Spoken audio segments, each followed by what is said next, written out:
Je vous salue, Marie, pleine de grâce, le Seigneur est avec vous. Vous êtes bénie entre toutes les femmes, et Jésus, le fruit de vos entrailles, est béni.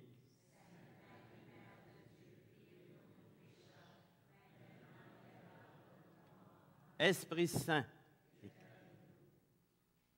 La parole de Dieu dans Saint Luc au chapitre 15, il dit encore un homme avait 2 fils.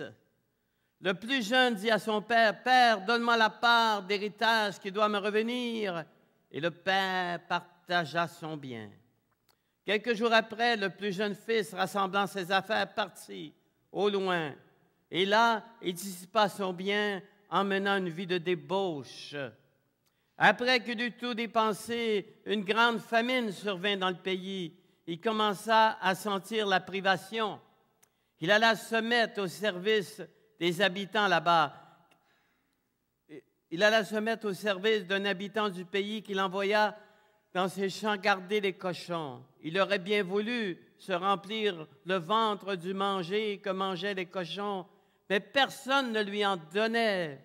Alors il rentra en lui-même et se dit, « Combien de journaliers qui travaillent pour mon père ont du pain en abondance, et moi, je suis ici seul, je meurs de faim. Je me lèverai, j'irai vers mon père, je lui dirai, « Père, j'ai péché contre le ciel, contre toi, je ne mérite même plus d'être appelé ton fils. Traite-moi comme un de tes journaliers. » Il se leva donc pour aller vers son père.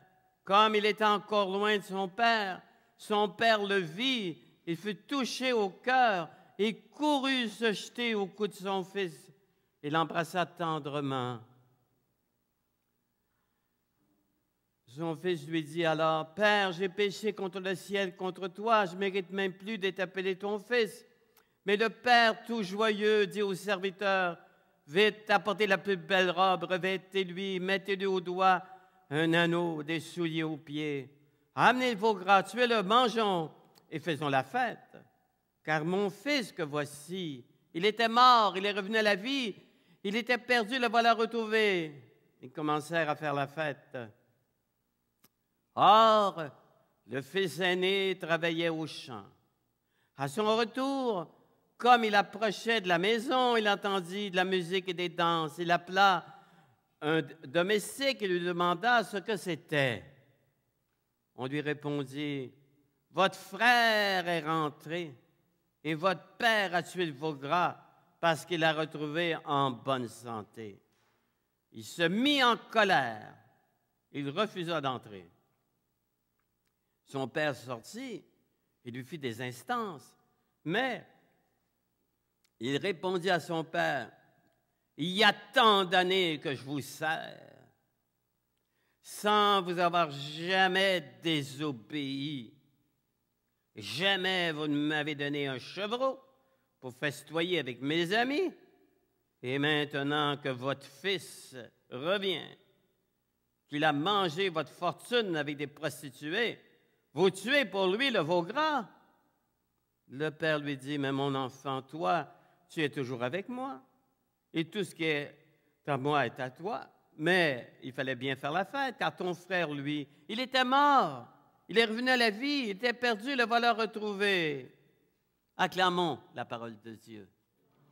Cette parabole du Père miséricordieux et ses 2 fils est sans doute la plus belle de toutes les paraboles que racontent les évangiles, en particulier Saint Luc. Elle a fait l'objet, à travers les temps, d'innombrables interprétations, ce qui prouve à quel point elle a touché les gens à travers l'histoire. Une chose aussi qui est importante ce matin, nous ne pouvons pas écouter cette parabole sans entrer dans un processus intérieur de transformation et même de reconversion. Les 2 fils de cette parabole. Remarquez qu'on l'appelle parfois la parabole de l'enfant prodigue, mais il y en a 2 là. C'est la parabole du père et des 2 fils. Les 2 fils de la parabole, l'aîné comme le cadet, le prodigue, nous place devant cette question maintenant. Où en suis-je dans ma vie? Où suis-je? Du côté de l'un des fils ou de l'autre, ou les deux à la fois? Saint Luc raconte cette parabole de telle façon qu'on ne peut pas éviter ces questions. Où ai-je fait fausse route dans ma vie? Me suis-je perdu? Ou suis-je tellement orgueilleux, suffisant, que je ressemble au fils aîné? Et nous nous sentons invités à retrouver le Père miséricordieux. Dans une première partie ce matin, je voudrais qu'on médite cette parabole, une des plus belles paraboles, comme je le disais, de l'Évangile, afin de découvrir le vrai visage de Dieu, qui est le visage de la miséricorde. Cette parabole de Saint Luc, du Père et des deux Fils. Nous allons, si vous voulez, d'abord regarder cette parabole comme une parabole sur la famille. Parce que quand Jésus raconte cette parabole, il pense certainement à la Trinité, la famille trinitaire. Il pense à Marie, à Joseph, mais il pense sans doute aussi à des familles qu'il a connues autour de lui, à Nazareth ou autour. Durant 30 ans, il était là, à Nazareth, et Jésus avait observé autour de lui, puis il savait bien que dans des familles, il y a de grandes joies, mais aussi il y a des grandes épreuves, il y a des grandes douleurs. Donc, on va regarder la famille comme le lieu de cette parabole. Cette parabole est aussi le lieu de la découverte de la miséricorde. Dans cette parabole, Dieu veut nous révéler la miséricorde du Père. Au cœur de nos misères, il y a toujours la miséricorde. Donc, on peut regarder cette parabole de différentes façons. Je voudrais donc, dans un premier temps, qu'on la regarde sous la forme d'une épreuve de famille. Donc, il y a une famille. Il y a un père et il y a deux fils, puis il y a une épreuve. Comment réagir par rapport aux épreuves? Un père avait deux fils. Il n'y a pas de mère. Mais dans le fond, quand on regarde le père, on s'aperçoit qu'il a aussi un cœur de mère. Il est l'image de la tendresse. On pourrait dire qu'il est père et mère à la fois. Il est tendresse et pitié, compassion et amour miséricordieux. Puis il y a aussi le fils aîné. Le fils aîné, c'est celui qui fait tout bien. Tout bien. Il n'a jamais désobéi aux ordres de son père. Remarquez le mot. Il n'a jamais désobéi aux ordres de son père. Il fait tout bien. C'est un bon travaillant. D'ailleurs, quand son père organise une fête, lui, il est après travailler dans les champs. Travail, travail, travail, travail. On pourrait peut-être dire qu'il est workaholic. À première vue, il nous semble le fils parfait. J'en parlerai plus tard, mais le fils cadet, comment qu'il pouvait faire pour vivre dans cette maison avec ce fils aîné qui est parfait? Je ne sais pas si vous avez déjà vécu avec des gens parfaits, c'est bien fatigant. En tout cas,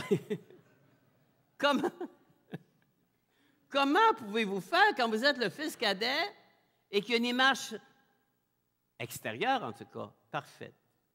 Puis là, le père qui dit, regarde ton frère, lui, regarde s'il réussit bien à l'école. Il étudie, lui, au moins. Il n'est pas comme toi. Regarde ton frère. C'est épouvantable. Surtout si le fils cadet est moins doué. Se faire dire toujours, lui, il est correct. Regarde ton frère. Vous ne vous sentez rien en face de ce fils parfait. En face de ce fils aîné qui obéit toujours aux ordres paternels. En face de ce fils aîné qui est parfait extérieurement. Le fils cadet a la tentation de chercher son identité en devenant le contraire de son frère. Si vous avez sans cesse devant vous quelqu'un qui semble parfait, qui semble ne jamais faire d'erreur. Vous ne sentez pas grand-chose devant lui. Et là, vous êtes prêt à dégringoler. Le fils cadet, celui qu'on appelle l'enfant prodigue, il va essayer d'abord d'imiter l'aîné. Pour être aimé, il faut que je devienne comme mon frère. Sans ça, papa et maman ne m'aimeront pas. Donc, il essaie d'imiter. Mais il ne peut plus parce que ce n'est pas lui. Il essaie de devenir comme l'aîné. Mais un jour, il n'en peut plus d'essayer de devenir comme l'aîné. Il y a des gens comme ça, ils n'ont pas de personnalité. Ils prennent la personnalité d'un autre, tout le temps. Tu ne sais pas qui ils sont. Et quand on n'en peut plus, qu'est-ce qui arrive? Bien, on peut essayer de se détruire. Se détruire intérieurement. J'appelle ça des fois le suicide camouflé. Tu ne vis pas, tu ne vis plus. Tu n'es pas mort physiquement, mais tu es mort. Alors, c'est ça le problème du fils cadet. Si je ne peux pas être beau puis fin comme mon frère, je vais être laid. Puisque je ne peux pas être bon, je vais être méchant. Au moins, je vais faire quelque chose. C'est ça, même dans des prisons, tu sais. Ah, moi, j'ai fait un vol plus gros que le tien. Au moins, je suis quelqu'un. L'être humain est très blessé. Hein? Nous autres aussi, hein? Beaucoup. C'est l'attitude classique. C'est l'attitude, j'en peux plus, alors je vais aller au bout de mon désespoir. Alors tu vas voir. Si je ne peux pas être beau, je vais être laid. Vous voyez, c'est un drame. Et c'est très fréquent dans des familles, très fréquent, beaucoup plus qu'on pense, et même dans certaines communautés. C'est important de le voir, de le constater et d'essayer de comprendre. Et si on regarde profondément l'attitude de ce jeune, on s'aperçoit qu'il se compare à son fils aîné. Et au lieu de regarder le père qui l'aime et regarde le frère aîné, soi-disant parfait, puis essaye d'être comme lui, puis il ne peut pas, donc il désespère. Voyez-vous, d'une certaine façon, c'est plus l'amour du père qu'il mène, mais son moi, égocentrique. Et le père, qu'est-ce qu'il fait dans ça, le père? Le père, il est assez impuissant à ce drame. Le fils va partir, il sait. Il n'est pas aveugle, le père. Il voit bien ce qui se passe. Puis il ne peut rien faire, comme tant de parents d'aujourd'hui. Le père sait qu'il ne peut rien faire. Sinon, aimer les deux fils. Les aimer d'un amour si miséricordieux qu'il préserve à tout prix ce que j'appelle, moi, le petit fil de l'espérance qui reste. Le petit fil de l'espérance qui reste. Il reste seulement un petit fil, mais il essaie de le préserver à tout prix parce qu'il ne veut pas que le fil casse. Il veut garder le lien, le contact. Il ne veut pas la rupture totale. Parce qu'il sait, s'il y a rupture totale, le jeune peut se suicider.